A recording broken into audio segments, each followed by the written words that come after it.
Hai adik-adik, kembali lagi bersama kakak. Nggak kangen lagi kan sama kakak? Nah, untuk video sebelumnya kan kita sudah membahas mengenai angka penting. Ya, sekarang kakak akan membahas mengenai pengukuran. Apa itu kak pengukuran? Di video sebelumnya, adik-adik pasti sudah melihat. Ya, kalau masih belum lihat, silahkan dilihat lagi ya. Nah, pengukuran itu adalah kegiatan membandingkan antara suatu besaran dengan alat ukur yang digunakan. Oke ya, contoh di sini kakak memegang sebuah spidol dan kakak memegang sebuah penggaris. Ya, kakak akan mengukur panjang dari spidol. Berarti yang merupakan besaran adalah besaran panjang dan alat ukurnya adalah penggaris atau mistar. Oke. Nah, itu adalah pengukuran. Nah, sekarang kakak akan menjelaskan beberapa alat ukurnya. Alat ukur yang biasa digunakan pada bab ini. Yang pertama, mengenai mistar. Ya, bukan mistari loh ya, tapi mistar. Apa itu kak mistar? Kok jarang dengar kak mistar itu? Mistar itu nama lain dari penggaris ya. Oke. Nah, di sini mistar kalau kalian lihat ya, kalian pegang masing-masing penggarisnya kalau ada ya. Silakan dilihat angka terkecil pada penggaris atau mistar kalian itu berapa. Ya, kalau kakak di sini yang paling kecil adalah 1 mili. Sama pasti, ya kan? Nah, untuk mistar atau penggaris itu skala terkecilnya adalah 1 mm. Jadi yang garis kecil itu adik-adik ya. Kalau kalian lihat, perhatikan di penggaris kalian. Nah, garis yang paling kecil sendiri itu adalah skala terkecil ya. Nanti kakak tuliskan sebagai tulisan ST atau simbolnya ST gitu untuk mempersingkat. Nah, skala terkecil untuk mistar atau penggaris sebesar 1 mili. Untuk ketelitian sendiri itu adalah sebesar setengah dari skala terkecilnya. Kalau misal skala terkecilnya 1 mili, berarti ketelitiannya berapa adik-adik? Ya, karena dia setengahnya, maka setengah dikali 1 mm, yaitu 0,5 mm. Oke ya, sampai sini. Nah, kita lanjut ke nomor 2, alat ukur yang biasa digunakan, yaitu jangka sorong. Nah, jangka sorong ini biasanya digunakan untuk mengukur ketebalan dari suatu buku. Kalau misalkan buku paketnya tebal, buku fisika mungkin tebal sekali. Berapa kak ketebalan buku fisika yang aku punya ini kak? Bisa menggunakan jangka sorong adik-adik ya. Nah, di sini jangka sorong memiliki skala terkecil atau ST-nya itu sebesar 0,1 mm. Jadi bedanya dengan mistar, kalau mistar atau penggaris itu 1 mm, kalau jangka sorong 0,1, tinggal nambah 0 ya yang depan. Itu 0,1 mm. Sehingga untuk ketelitiannya sama, yaitu setengah dikali ST, itu rumusnya. Ya, jadi diingat-ingat ketelitian itu pasti setengah dikali skala terkecil. Skala terkecil untuk jangka sorong itu tadi 0,1 mm. Sehingga setengah dikali 0,1 akan menghasilkan 0,05 mm. Oke, sampai sini adik-adik. Nah, jadi untuk mistar dan jangka sorong itu hampir mirip untuk skala terkecil dan ketelitiannya. Ya, hampir mirip, cuma ada nolnya seperti itu. Nah, untuk pengukuran jangka sorong kakak akan ajari di sini. Nah, kalau kalian lihat jangka sorong itu memiliki 2 skala. Ya, yang atas itu dinamakan skala utama. Yang bawah itu skala geser atau yang disebut skala nonius ya. Yang atas namanya skala utama, kemudian yang bawah skala geser. Jadi yang bawah itu bisa digeser-geser adik-adik. Sehingga nanti kalau pas pengukurannya dia akan berhenti, stuck gitu. Nah, untuk pengukuran cara membaca jangka sorong, kita lihat dulu skala utama yang atas. Skala utama yang atas itu berapa angka yang ditunjukkan sebelum 0 dari skala geser. Nah, yang bawah angka 0 ada di sini, ya kan? Untuk skala utamanya sebelum angka 0 di sini adalah ini yang kakak garis putih ya. Ini berapa adik-adik angkanya? 2 Kak? Tidak, ini masih lebih 1 garis ya. Jadi 2,1. Baru kemudian kelihatan angka 0 yang bawah ini, yang skala geser. Jadi untuk skala utamanya kita dapatkan 2,1. Seperti itu. Nah kemudian untuk skala geser atau skala noniusnya, kita lihat yang berimpit antara skala utama dengan skala nonius.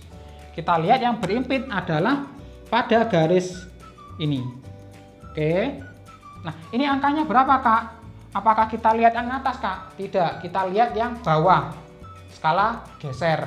Ya, di sini kita hitung 0, 1, 2, 3. Nah, baru di angka 3 yang di sini dia berimpit antara skala utama dan skala geser.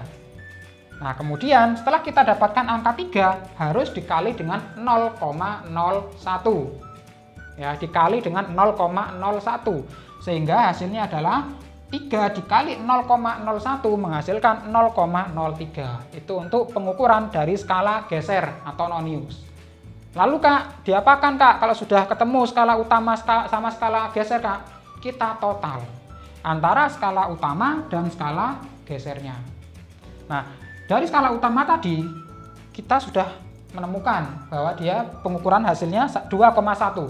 Sedangkan skala noniusnya itu kita dapatkan 0,03. Kita jumlahkan hasilnya 2,13. Nah, satuannya apa adik-adik?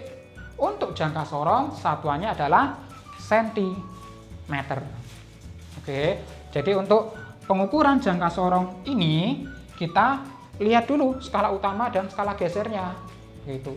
Nah, untuk melihat skala utama kita lihat di alat ukurnya seperti ini. Sebelum angka 0, skala utama yang atas itu menunjukkan angka berapa. Begitu. Nah, kemudian kita tentukan skala gesernya. Untuk menentukan skala geser, caranya adalah melihat garis yang berimpit antara skala utama dan skala gesernya. Jadi garis yang atas dengan garis yang bawah itu harus lurus ya, seperti itu. Nah, kemudian alat ukur panjang yang ketiga itu adalah micrometer screw. Ya, micrometer screw digunakan untuk apa, Kak? Hampir sama dengan jangka sorong. Ya, micrometer screw itu hampir sama dengan jangka sorong untuk mengukur ketebalan suatu benda. Namun untuk micrometer screw ini terbatas pengukurannya, jadi nggak terlalu besar bendanya. Contoh, mengukur diameter kelereng, adik-adik bisa pakai micrometer screw. Ya, nah di sini untuk skala terkecil dari micrometer screw itu sebesar 0,01 mili. Jadi nanti kalau kalian lihat micrometer screw paling kecil itu adalah 0,01. Nah, kemudian ketelitiannya dengan rumus yang sama, setengah dikali skala terkecil, maka di sini skala terkecilnya adalah 0,01, maka hasilnya adalah setengah dari 0,01 menghasilkan 0,05 mm. Ya, 0,005 mm. Itu untuk micrometer screw. Nah, sekarang cara membaca dari micrometer screw itu seperti apa, Kak? Nah, baik, di sini Kakak gambarkan micrometer screw itu. Cara membacanya seperti apa? Hampir sama dengan jangka sorong, ya. Micrometer screw itu juga memiliki dua skala, yaitu tadi skala utama dan skala nonius, ya. Tapi skala nonius pada micrometer screw itu bisa diputar. Kalau pada jangka sorong, skala noniusnya bisa digeser, ya, digeser-geser. Makanya dinamakan skala geser. Namun kalau pada micrometer screw, skala noniusnya itu bisa diputar adik-adik, sehingga namanya skala putar. Oke ya. Nah, cara membacanya untuk micrometer screw adalah seperti ini. Skala utama dulu. Skala utama itu yang sebelah kiri ini, ya. Kita hitung angka sebelum skala putarnya. Skala putar itu yang sebelah kanan ini. Angka sebelum skala putar itu berapa? Kita harus teliti, ya. 3, Kak. Salah. 3 masih ada di sini. ya, yang paling dekat. Jadi kalian lihat angka yang paling dekat dengan skala putarnya ini. Oke, nah di sini ada angka 3, maka setelah angka 3 berapa? Angka 4, ya kan? Loh Kak, yang bawah itu Kak, bukan 4 yang di bawah. Bukan adik-adik, ya. Yang bawah ini adalah setengah. Jadi di sini 3 setengah, seperti itu cara pembacaannya. Kemudian 4 setengah, 5, yang terakhir adalah 5,5 atau 5 setengah. Sehingga skala utamanya kita tuliskan 5,5. Oke, sampai di sini. Nah, kakak lanjut ke skala putarnya atau skala noniusnya. Kita fokus ke bagian kanan. Hampir mirip juga dengan jangka sorong. Kalau pada jangka sorong itu dia yang berimpit kan, yang lurus antara atas dan bawah. Begitu juga dengan micrometer screw, dicari yang lurus, tapi bukan yang atas bawah adik-adik. Yang berimpit yang garis horizontalnya. Jadi yang lurus seperti ini. Oke. Nah, angka berapa Kak di sini yang lurus atau yang berimpit? Karena di sini sudah angka 5, otomatis yang atasnya adalah angka 6 ya adik-adik. Loh, kenapa Kak angka 5 kok enggak angka 4? Karena di sini 10.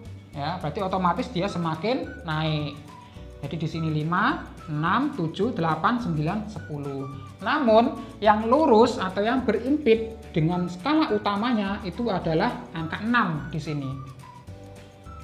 Ya, kemudian setelah kita dapatkan 6, kita kalikan 0,01 sama dengan jangka sorong. 6 dikali 0,01 itu akan menghasilkan 0,06. Setelah kita dapatkan skala utama dan skala gesernya, kita total seperti tadi. Hasilnya adalah 5,56 mm.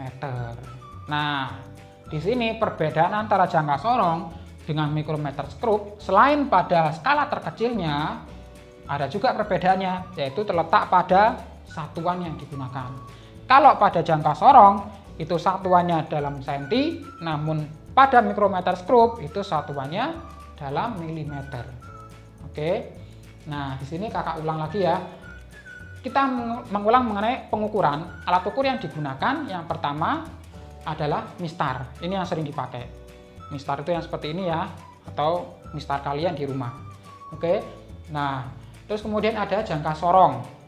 Kemudian yang ketiga ada micrometer screw. Nah, tiga-tiganya ini semuanya mengukur besaran panjang. Seperti itu. Nah, untuk skala terkecil, masing-masing mistar, jangka sorong, dan juga micrometer screw itu juga berbeda-beda. Ya, cuman tinggal kita nambahin 0. Kalau mistar itu 1, kalau jangka sorong skala terkecilnya 0,1, namun pada micrometer screw kita nambah 0,1. Seperti itu, 0,01. Begitu. Terus kemudian untuk cara pembacaan jangka sorong dan micrometer itu hampir mirip, namun yang beda adalah kalau pada jangka sorong ada skala geser yang di bawah. Kalau pada micrometer screw itu ada skala putar. Oke. Dan perbedaan yang lain ada pada satuan yang digunakan. Kalau pada jangka sorong kita gunakan cm, kalau pada micrometer screw kita gunakan satuannya adalah milimeter. Oke ya, sampai di sini. Nah, kakak harap jangan kangen lagi sama kakak. Kalau kangen lagi, kalian lihat lagi di video yang sebelumnya ya, sama ini jangan lupa. Nah, cukup sekian untuk pengukuran materi pengukuran ini mengenai alat ukur ya, mistar, jangka sorong, dan micrometer screw.